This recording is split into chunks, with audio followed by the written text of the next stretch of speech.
நமக்கு ராசி தெரியும், நட்சத்திரம் தெரியும். இப்போ இந்த லக்னம் அப்படிங்கிறது கூட இப்போ சமீப காலமாக தான் எல்லாம் பேசி பேசி லக்னம் அப்படிங்கிறது தெரிஞ்சுக்காங்க. அப்போ பொதுவாக மக்களுக்கு தெரிஞ்ச விஷயம் ராசி நட்சத்திரம் அப்படிங்கிறது மட்டும்தான்.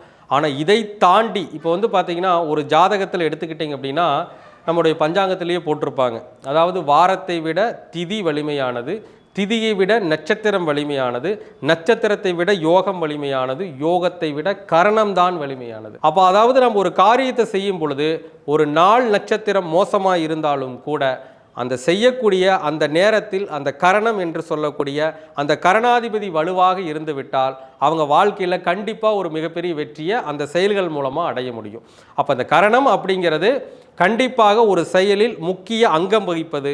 அதனால் கரணத்தை கண்டிப்பாக நம்ம பார்த்தே ஆகணும். கரணத்தில் வந்து பார்த்திங்கன்னா 11 கரணங்கள் இருக்குங்க.